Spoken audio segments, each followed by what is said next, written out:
Hey everybody, welcome back. Insight Tennis Tour Strokes series. Today we're going to continue talking a little bit about the forehand. And if you remember in the last video, we talked a little bit about some of the key concepts and principles used by Agassi and Federer specifically to produce their signature strokes. Two of the greatest forehands probably ever in the history of the game. And again, that's my opinion. There's a lot of great forehands out there, but I think by and large, those are two of the best forehands that have ever been produced in the world. We want to talk a little bit about what happens after that good unit turn. If you remember, by way of review, we talk about every great player in the world, every great forehand in the world starts with a good unit turn with the left hand on the racket, and they get into this position here. Notice that I took the racket back with my body, loaded my right side. Again, that's a key element as well. And I kept my left hand on the racket here. My racket head is up. For most players, this is where we want to be. Okay. After I let go with my left hand just continues here out straight across my body, so I maintain that good shoulder turn. Now with Federer, from this position here, you're going to see that his racket, instead of laying back this way, he just kind of keeps it in this position and then just lowers it down into position. Okay, so he gets to here and he just kind of lowers it down into position in the level of the incoming ball. And as the ball is coming off the ground, he times that by allowing that racket to release back where he gets that good lag and then extends out through the ball. So it looks a little bit more, you know, he comes to this position here, lowers it down, and it looks a little bit like that. Okay, so it's here, lowers it down, boom. Okay, here, so he gets to here. Again, good unit turn, nice and relaxed. A couple of things that I want you to pay attention to. Number one, he's allowing his left hand to stay across his body here. So he doesn't let go and let his left hand drag back here. The left hand will naturally get out of the way if you allow that to happen. Okay, so once I get to this point, good unit turn, take the body back, or the racket back rather, with my body, right, not my hands and arms, and I get to this position, I'm going to just allow my left hand to come off the racket and just extend to maintain that good shoulder turn. Now I'm in a good loaded position here, and now all I've got to do is just, if you're doing what Federer does, he just lowers the racket now into position here of the incoming ball, allows the racket to release back, and releases out through the ball. Okay, so it looks like this. So he's here, lowers down, releases out through the ball. Now, Agassi, again, to talk a little bit about some of the key concepts here that are very similar with what Agassi does, is his racket is, instead of pointing straight up in the air like Federer is, Agassi's a little bit more extended with his arms away from his body, and his racket's a little bit flatter like this. But the key concepts are the same. Rotates his hip and shoulders, his racket is out here, and once he lets go, his left hand stays here, and then he lowers the racket down, or he takes the racket down like this, releases back, he makes contact with the ball, and extends out through the shot. Okay, so those are some of the key elements and key concepts. Now, one of the biggest misconceptions, in my opinion, that's out there on the Federer forehand is this idea of flipping my hand back and then flipping my hand back through. And let me be very clear about what I'm talking about. I think this gets a lot of players into trouble. And this is just my opinion. You can go look at it for yourself and kind of make up your own mind. But if you'll watch him in super slow motion, you're going to see that when he gets to this position and he lowers that racket down into position as he does, he's not flipping his hands back and flipping his hand back through. And too many times we hear of this lag and snap or flip or whatever you want to call it. Even though it may look like that, if you look very, very carefully at super slow motion, you're going to see that that's actually not what's happening. And in my opinion, it gets a lot of people into trouble because they end up flipping their hand through the ball instead of allowing the racket to maintain that position up to impact and past impact before the wrap. So while it is loose and it is relaxed, you don't want to be thinking of it in this type of a context.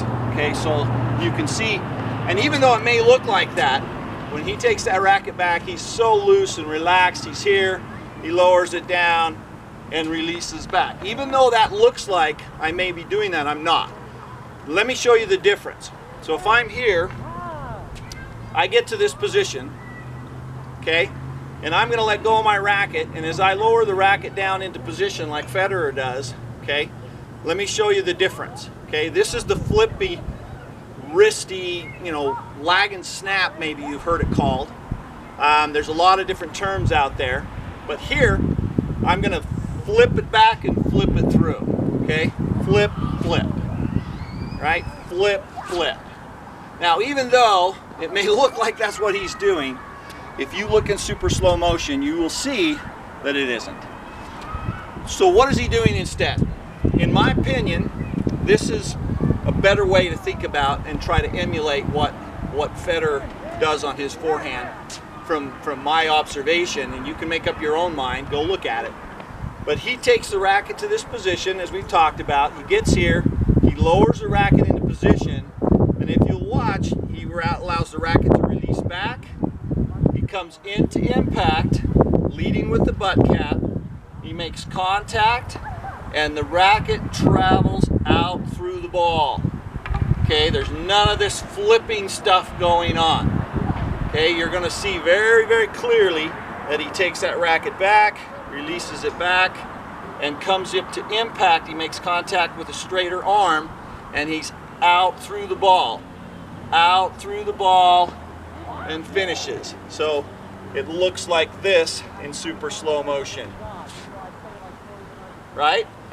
Now, if you watch that in regular speed, you're going to see something like this, right? So here, lowers, and bang. Again, very, very deceptive, but I think the key that you want to take away from this is that you don't want to feel like you're flipping your wrist back and flipping your wrist forward. In my opinion, if you have a soft grip on the racket and you're relaxed, that racket will naturally seek that laid back position. You don't have to think about it per se. So you want to allow that to happen more naturally.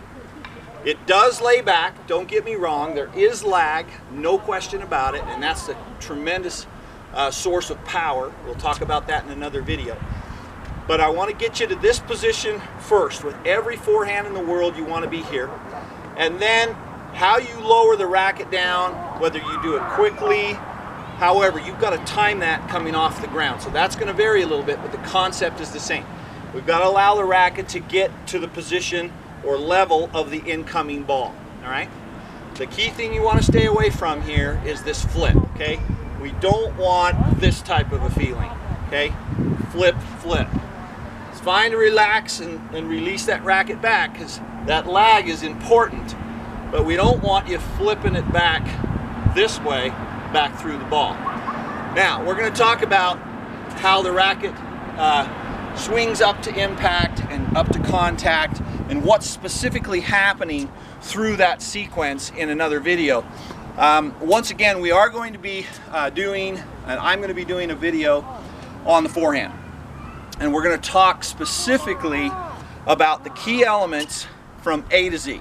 From stance, from what the body is doing, how power is generated, the wrist and arm rotation, the secrets of the pros, all of that. It's going to be available soon on the website. You'll be able to go on the website and pick it up, put your email address in there, and we can send it directly to you. And we're even going to get to a point where we'll have some different courses that if you choose to and want to, you can, of course, purchase them. They're going to be a lot more in depth. They're going to be a lot more extensive. They're going to be a series of videos. My goal and entire reason, if you will, for putting this together, for creating this company, was because I really believe that if people can have the right information and communicate it in the right way so that they conceive correctly what you're trying to get them to do, then they're going to improve their games. If they understand the key principles and elements of the pro game and what allows the best players in the world to hit the ball the way they do, then they're going to have a lot better chance of going out and being able to emulate those techniques and biomechanics. And that's one of the key elements here. We want you to understand, first and foremost, if you're trying to produce a shot or hit the ball like the best players in the world, then you've got to understand what they're doing. You've got to be able to emulate that, and the only way to do that is to have a clear understanding of exactly what they're doing. So we're going to get into that in this course. We're going to go into it in great detail, much more detail than we have in these other introductory videos. But the concept, again, once I lower that racket down, I want to get away from this flipping idea. Okay, it is relaxed, it does release back, and it does release back through, but thinking about it as a flipping motion, in my opinion, is probably not the best way to think about it. So hopefully that's going to be helpful for you in fixing any of those problems with your forehand. This is going to give you a lot more power to think of it in this way, because you're going to be a lot more controlled into the ball and extend out through. You're going to be a better ball striker, you're going to hit the ball cleaner, but you're also going to have more power because you're going to allow the racket to stay on the path of the ball longer. Instead of flipping and rotating over, the racket is going to stay on the path of the ball out through the shot until you finish with the wrap on the left-hand side. Once again, hopefully this is going to be helpful for you. If you like the video, please click the link below and subscribe to the channel. Leave any comments or questions. Always check out our website. It's a work in progress. We're getting some new things out there, and there's going to be new content. We're going to start out with some interviews soon, and some other players are going to get involved, and so some great things are in the works and on the way. As always, we greatly appreciate all your great feedback and the questions and comments. I hear great comments and questions from all over the world, and we've had a lot of players that have expressed gratitude for the videos, and that it's tremendously helped their game, and I love to hear that. It's exactly why I'm doing this.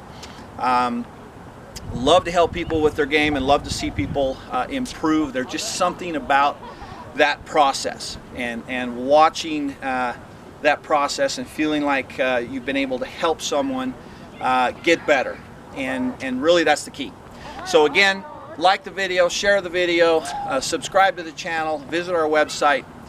As always, thank you so much for your time. We'll see you next time out on the court.